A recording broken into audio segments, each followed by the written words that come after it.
প্রায় 2000-এর মতো সর্বস্তরের মানুষকে, ছাত্র যুবক ঘরে বসে থেকে অনেকে শহীদ হয়েছেন। যারা এতগুলি মানুষকে খুন করেছে, এরা ফ্যাসিস্ট খুনি সরকার, গণহত্যাকারী সরকার। এই সরকারকে যারা সমর্থন করেছে, এই সরকারের যারা সহযোগী ছিল, 14 দল, হাসানুল্লাহ ইনু, রাহাত খান মেনন সহ এবং জাতীয় পার্টির 2 অংশকেই নিষিদ্ধ ঘোষণা করা উচিত। আগামী দিনে তারা কোথায় আছেন? এত তাড়াতাড়ি ভুলে গেলেন? এখনো কবরের মাটি শুকায় নাই, রক্তের গন্ধ এখন আমাদের নাকে লাগে, এখনই এত দর দেখেন অনেকে শুরু করেছেন। এটা হতে পারে না।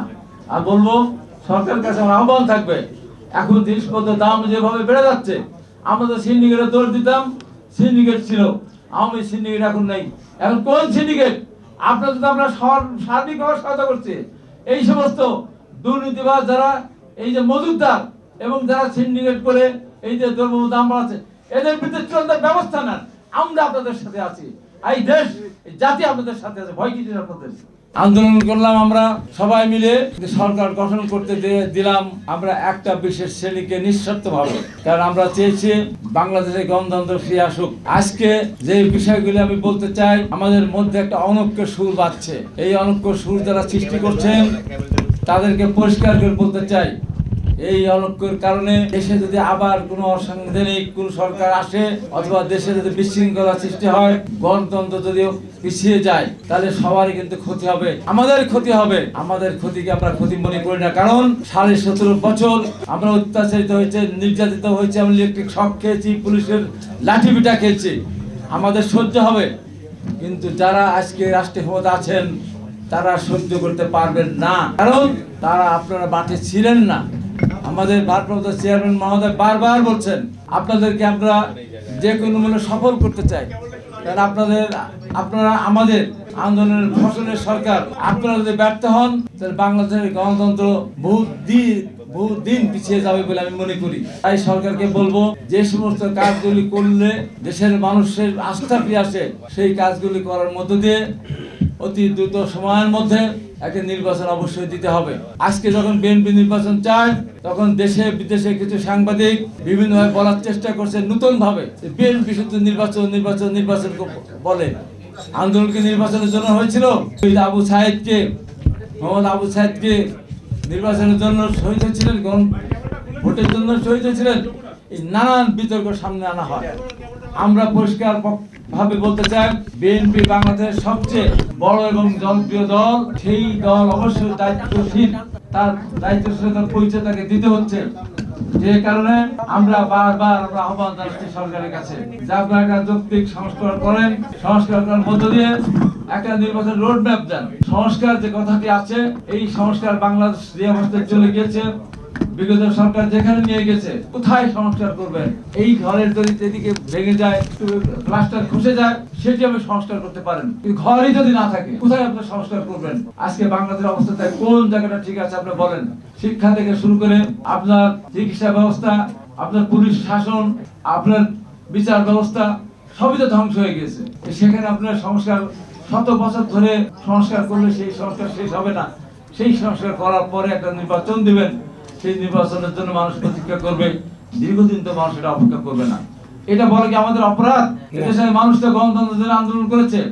আমরা কেন আন্দোলন করলাম? সরকার গণতন্ত্রকে হত্যা করেছে। বিগত তিনটি বার তারা দেশের মানুষকে ভোট দিতে দেয়নি। যারা নতুন প্রজন্ম, যারা এখন 20-30 বছরের তাদের বয়স, 20-30 বছরের বয়স, তারা একবার ভোট দিতে পারে নাই।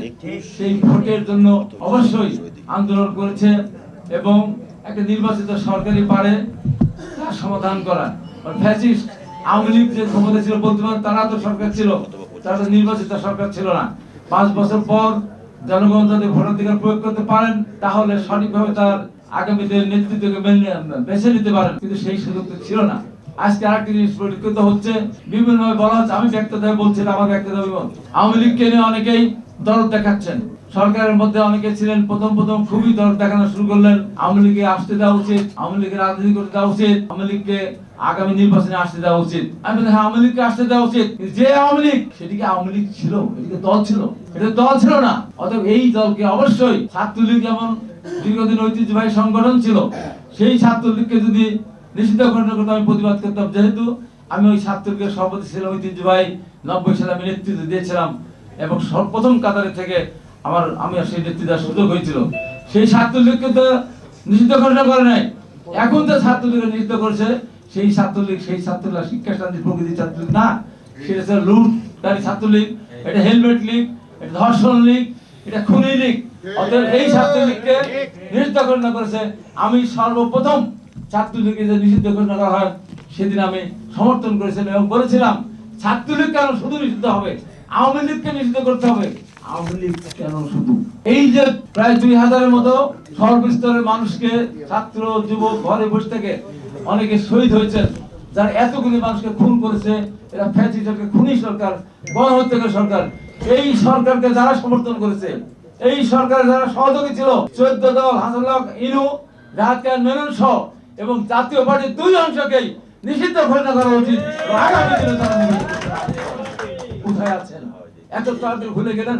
এখনো কবরের মাটি শুকায় নাই, রক্তের গন্ধ এখন আমাদের নাকে লাগে, এখনই এত দল দেখাতে অনেকে শুরু করেছেন। এটা হতে পারে না।